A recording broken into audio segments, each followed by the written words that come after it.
Well, good morning. If it looks like my nerves are kicking in, like I'm shaking and like I'm nervous, it's because I am. And so this is the largest church that I've been in since my small church in Japan. And so I'm used to looking out and seeing just a handful of crowds. In fact, I think probably the largest church I've been in Japan was probably about this size right here. So this is very different. If you have your Bibles, open up to Nehemiah chapter 1. Like Pastor said, my name is James. My family is not able to be here with me today, but my wife's name is Rebecca. We have now 3 kids. I'm trying to remember the last time that we were here, Pastor. I think it was 2016 or 2017 is the last time that we were here. And at that point, we would have only had 1 child. At that point, we now have 3 kids. Our oldest is Joshua. He is now 8 years old.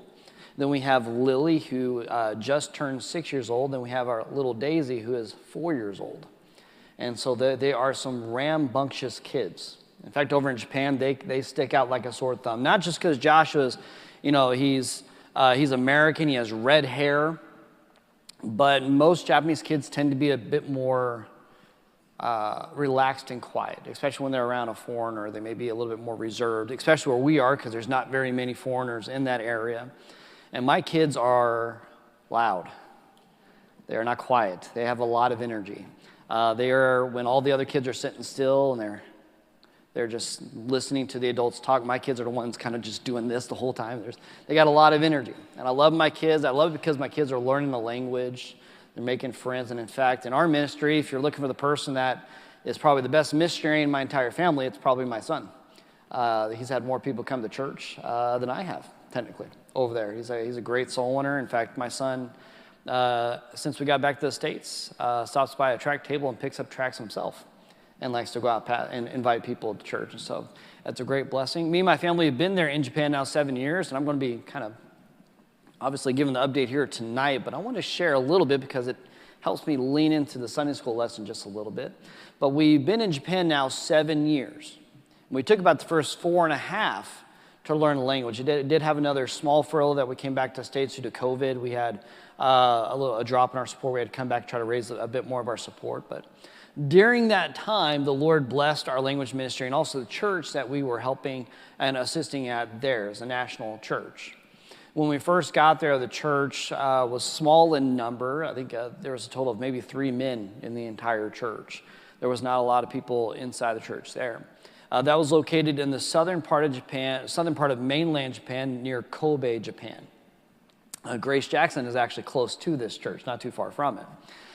And so we started serving there, getting the language, started using English, try to teach, and the Lord blessed tremendously, and the church started to grow. But however, COVID hit. And about the time that I got to where I was able to have a conversation with a Japanese person, nobody wanted to talk to each other anymore because of COVID. Over in Japan, they took COVID very, very, very seriously. Not necessarily because they were afraid of COVID itself. They were, in a sense, afraid of COVID. But it also has a lot to do with Japanese culture and the fact that, it's a very much a group mindset culture. They didn't want to be the person that brought COVID to the group. They didn't want to be the person that brought COVID to the church or brought it to the workplace. And so there was a fear of that tremendously. In fact, there was times on the news where you'd hear about a person who had got COVID, brought it to their workplace or their group or wherever it was. And they got better. They got healthy again.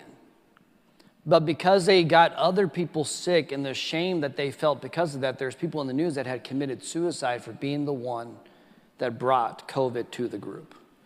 It had a very big impact. So when it came to our family, 1.5 years after getting to language school, finally able to form a small sentence, we weren't able to talk very much. I got used to preaching in Japanese where I was just preaching to a camera with what rudimentary Japanese I knew. However, even during that difficult time, the Lord blessed tremendously. Although the members were off at their homes watching on live stream, we were still having visitors come into the church and we're sitting behind the camera wanting to hear the message. Those are dark times, and they wanted a little bit of hope, and they were searching for it. How do you know that? Because that's exactly what they were saying when they're coming in the door. They just wanted to hear some good news. And so they come in, they would sit in the back of the auditorium, they'd hear the gospel, and months later, these people are getting saved, they're getting baptized, great things are happening, and then I'm forgetting the word, the restrictions, when they lifted the COVID restrictions, the members started coming back, and we started trying to hold services. Well, we quickly realized how much the church had grown. Before COVID, the building was divided in half. We had a kitchen area with a partition in the middle and an auditorium. And tonight in the video, you're gonna see exactly what I'm talking about. But we used to just sit over here on the auditorium side, but after the COVID restrictions released, we realized that all those chairs were filled and there were still people standing. So we had to slide back the partition and start putting chairs up inside the kitchen area. And then even during that time, the church was growing, and we're getting to the point where all those seats were filled. And we're actually considering opening the door to the nursery and putting chairs over in the nursery so that people can sit in and hear the gospel preached. And the Lord was blessing tremendously. And so we decided that it's about time that we enter into a building program. And if you know anything about doing a building program in Japan, it's not cheap at all. And so the church had its worries, it had its fears, but they stepped out by faith, and when they found a property, and they were able to purchase a property, tear down the building that was on there currently, and they were able to build up a new church. I'm so excited to share that with you tonight, all that the Lord did there, because when we got into that new building there on Christmas 2 years ago in 2023, they almost looked like they needed more space. The church was doing wonderful there, and we're so excited to be part of that. But up until about a year ago, something that I had prayed for over a decade, the Lord allowed us to move up to the northern part of Japan. Now, how many of you know a few things about Japan? Go ahead and raise your hand. A handful of things. I've already talked to a couple people that have been there to Japan. In Japan, what do you know of? In Japan, what's some of the things that you know about Japan? 5, 6 times. Where did you go? Okay. In Tokyo. So how many of you ever traveled to northern Japan? There's not a lot of people that travel to northern Japan. And northern Japan is kind of more of an unknown area of Japan. It's actually the snowiest place in the entire world. And up in that northern area, the northern region there is called Tohoku. And Tohoku has right at about 7 million people. And up until we went there to start a church, there was only one independent Baptist church in that entire area. For 7 million people, that's a larger population in some countries. And only one gospel preaching church. And the Lord allowed us about a year and a half ago, actually, to be able to move up into that area and start the first, the Hirosaki Baptist Church in Hirosaki, Japan. And so it's actually absolutely wonderful. You say, why are you sharing all these little details if you're going to repeat them tonight? Well, it ties into my Sunday school lesson here. So if you have your Bibles, Nehemiah chapter 1. Nehemiah chapter 1. This happens to be my favorite missions passage. And many may look at it and think, well, how is this a missions passage? This doesn't really scream missions. This isn't necessarily like a Matthew 16 or a Mark 16 or a Matthew 28 or Acts 1. It's not necessarily a missions passage or a getting the gospel passage. But in reality, when you read throughout Scripture, there's the gospel on every single page. And you can find missions on every single page of Scripture. And this happens to be my very favorite. Now, before I dive in there, I want to give a little bit of background about what's actually going on here in the story. So way back before the story, you had King David, and God gave King David a promise that he would bless him, that his family line would reign on the throne forever.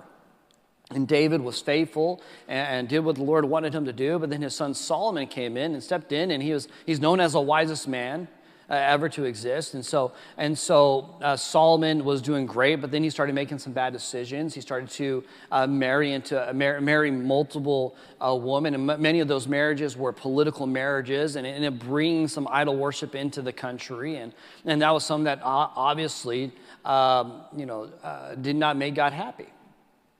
And so after Solomon, there were some problems, a lot of problems. There was a division. You had the northern kingdom and you had the southern kingdom. You had 10 kingdoms in the north, you had 2 kingdoms in the south, and the northern kingdom had a lot of bad kings, and the southern kingdom had some bad kings, but mainly good kings. And there are a lot of things that happened in that time, but over about 250 years, after about 250 years, they were taken captive. You say, well, that's not a lot of time. Well, next year, what is America celebrating? Our 250th anniversary, it's a birthday in a sense, or however you want to call it. And so about the same amount of time that America's been in existence was during the time that they had a northern and southern kingdom that was divided. And oftentimes, not following God. And so they were taken captive. We call this the Babylonian captivity. It happened about 70 years, and they were led, they were taken captive, brought over into Babylon. And then you have stories like Shadrach, Meshach, and Abednego, Daniel. And after that 70 period time, Persia came in and conquered Babylon. And during that time, you have stories like Esther. Well, during that time, God allowed the children of Israel to make their way back to their home country to rebuild. So then you have Zerubbabel, and then you have Ezra making their way back over to the promised land and be able to rebuild the temple. However, the walls were not rebuilt. And so what I want you to do is think practically, why would that be a problem? Why would it be a problem that the walls are not being rebuilt? Well, what is a temple made of? Quite a bit. It has quite a bit of gold in there. And if you were to have a handful of money, would you just stick it out there for people to come by and take? No, you wouldn't do that. You would want to guard it. So not having that wall out there to guard the temple, to guard the people, and to guard what is precious there, it was a problem. And so God is about to work in the heart of a common person. Your basic 9-to-5 type guy, just working a 9-to-5 job. Work in his heart and send him over. So look with me here in verse 1. It says, the words of Nehemiah, the son of Hakaliah, and it came to pass in the month Chislew, in the 20th year, as I was in Shushan the palace. See right there in verse 1, there are some key things that you can learn. It tells you that it's in the month of Chislew. Now, keep that as a sub-note. At the very end of the message, I'm going to tell why that, to me, is one of the most impactful parts. One of the most impactful portions inside this chapter there, the month of Chislew. And you also notice that he is in Shushan the palace. He's in a place of comfort. Later on, you actually learn that he is actually the one that taste tests all the food. He is he's the one that if the king is going to be getting some food or he's going to be getting something to drink, he's the one that's going to be taste testing that. And so if you think, he has a very cushiony job. As long as nobody's trying to poison the king, he is set. And he's living in the palace. He's living in a place of comfort. Everything's taken care of. However, you're going to find that he is not just enjoying his life and not caring about what's going on across the world. He is very much concerned about what's taking place over in another country that he has not been to. Verse number 2. Then Hanani, one of my brethren, came, he and certain men of Judah, and I asked them concerning the Jews that had escaped, which were left of the captivity, and concerning Jerusalem. So he wasn't just a man of comfort, living in the palace and kind of just enjoying his life there, but he was also a man of concern. He was concerned about what was happening over in his technical home country. Now we understand that Nehemiah has not been back to this country necessarily. There's nothing in the Bible that tells us that he has returned to his country. Remember, we had the 70-year captivity there, and then a time with Persia. And then we know that he is serving here in Shushan the palace. This was the king there's kind of vacation home in a sense. And he is serving there. He has not been back to his home country. However, he is very much concerned about what's going on over inside of that country. And so he goes to his brethren. This is his actual brethren, as we learn here later on in Nehemiah. And he asks them, hey, what's going on over there? How's the country?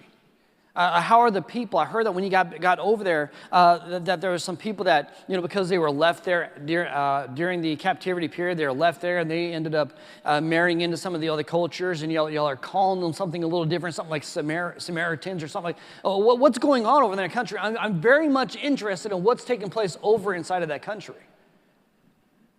And so what is Nehemiah really asking of these men who have come from a different country and have made their way over here? He's asking for a missionary presentation. Tell me what's going on over there inside that country, because I am concerned about what's taking place over there. And so now Nehemiah is about to receive that missionary presentation. Look with me in verse 3. And they said unto me, the remnant that are left of the captivity there in the province are in great affliction and reproach. The wall of Jerusalem also is broken down, and the gates thereof are burned with fire. Nehemiah asked, well, how's the people over there? Well, so things are not doing very good. Things are rough. There's people that were there before we came back, and they're putting a lot of pressure onto the people, and they're causing a lot of problems, and the people are not in a great situation. Over in Japan, they have over 120 million people. Really think about that. Oftentimes, as Americans, when we think about the country of Japan, we think that it's kind of the size of California.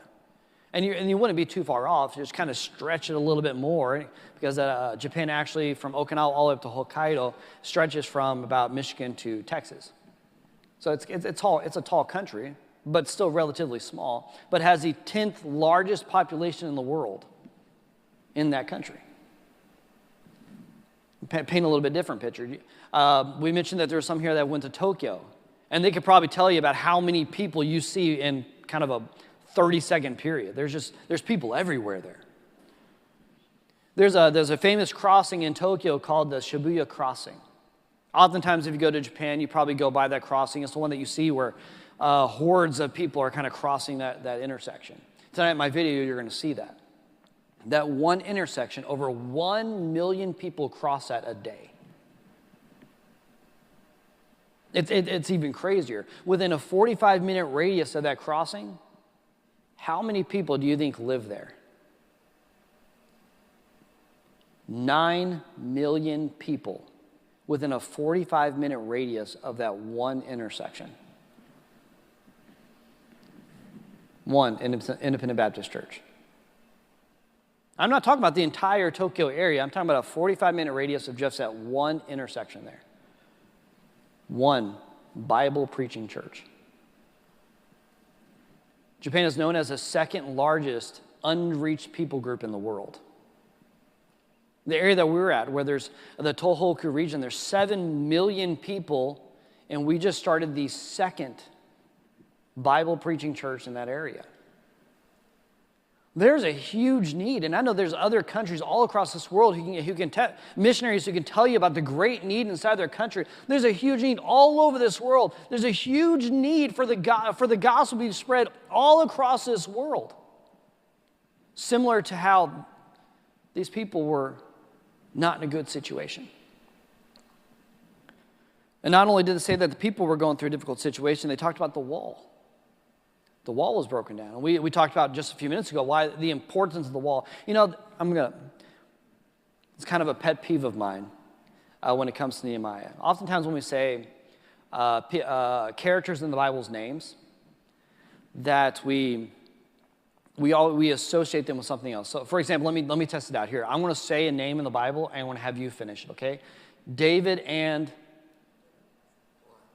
Goliath. And let's see. Nehemiah and... Oh, okay. That's actually a different one for me, okay? Normally I hear Nehemiah and the wall, David and Goliath. I've even heard David and Bathsheba or something like that, which I actually find that kind of interesting. Oftentimes I hear David and Goliath, David and Bathsheba. That's his highest point and his lowest point. And it's oftentimes how we kind of view ourselves, or we may view others. We view them at their highest points, and we view them at their lowest points. It's actually very interesting. But for me, one thing that's always bugged me about about the story is how a lot of people associate Nehemiah with just the wall. Like Nehemiah's biggest concern was the wall. Like he had to get the wall built. That was the number one thing that he cared about. In reality, why did Nehemiah want the wall to be built? To protect the people. It had very little to do with how, he just cared so much about the material, the building material that he was going to be using when you're building this wall. When in reality, it had nothing to do with that. He cared about the people. He wanted to protect the people. He wanted to protect the temple. He wanted to protect what God deemed worth protecting. What God cared about, Nehemiah cared about, which is an amazing thing. It's really Nehemiah and the people that is what's really important. And so Nehemiah wanted to, he heard the missionary presentation. He heard about the great need that was taking place over there. He heard what was going on. And then Nehemiah had a reaction to the missionary presentation. And that's really what I want to dive into this morning, as I believe I have maybe 5 minutes to be able to dive into this, which is it's a simple outline, so you'll be able to cover it. It's just right here in this next verse. Look at verse 4. It says, "And it came to pass when I heard these words that I sat down and wept and mourned certain days." Well, the very first thing is he had an emotional response. An emotional response. When he heard about what was taking place over there in the country, he was not only just a point to where he shed a tear. Have you ever had a time in your life where someone told you something so impactful it kind of just knocked you down in your chair? You get that news from the doctor that you have cancer. And that's not a kidding matter. And it just knocks you down. That's what that was like for Nehemiah. It knocked him down. And not only did it say that he wept for certain days. When we hear a missionary presentation, do we allow it to impact us? I'm not saying that you necessarily need to cry. But are you burdened? Are you challenged? Is it making you, when you see a country that is in spiritual need, does it almost make you sit up in your chair? Make you want to get on your feet because you want to do something? That's the desire that God has for us. That's this kind of attitude that Nehemiah had, where he heard the people back there in the country, they're not in a good situation. Things are not going great, and he just, an emotional response. But not only did he have an emotional response, let's keep reading in verse 4. "And it came to pass, when I heard these words, that I sat down and wept and mourned certain days and fasted and prayed." Now, when I was studying out this passage, I did what most preachers do, and I honestly find like it's one of the most frustrating things that you can do when you're preparing for a message is you consult about 10 different commentaries, and none of them agree with each other. And so there's actually 2 different views on what this word fasted means here. One, it could be that he did fast, he went without food and was praying over the situation. The other one was that he was so moved emotionally by the situation, he couldn't eat. We also see that in 1 Samuel chapter 1, where in 1 Samuel chapter 1, Samuel's mother, Hannah, wanted to be able to have a child. And her desire to have a child, the discouragement that she was experiencing was so gut-wrenching that she was not able to eat. Not about you, but when I get discouraged, I tend to eat a lot more, but it's a little bit opposite. But so there's 2 different interpretations on that, but it does say that he prayed about it. One of my favorite things about going to churches is actually giving out prayer cards. Why? Because I can go over to Japan, I can try my best. But without God's help, I'm not going to do anything.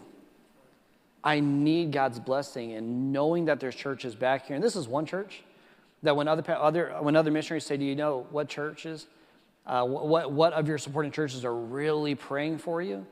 This is one of the first churches I know about. Why? Because I have some of you on my Facebook that tell me that all the time. And so it's an incredible blessing to me. So not only did he have emotional response, a spiritual response, but he also had a physical response. Now, if you have time, I don't have time to do this, but if you have time, go through and read the rest of this chapter, because then you're able to dip into the mind of a godly man and then see what he is considering and thinking about as he's responding to a missionary presentation. As he goes and says, we have failed. But then you see over in chapter 2 where you actually see Nehemiah is able to make due to God blessing, he's able to make a way for him to go over there and see the walls built. So then he had a physical response. A physical response. You say, how long did it take? 4 months. Because you notice over in Nehemiah chapter 2, verse 1, it says, and it came to pass in the month of Nisan. 4 months later, he was so emotional about the situation, he was still weeping and crying and still was not able to control his emotions before the king. And so the desire that God has is that when we hear a missions presentation, that we allow it to move us, allow it to impact us, not to forget it, but to be thinking about it, to be praying for them, so we can see God do something great all across this world. So Pastor, thanks so very much. I really appreciate it. Thank you.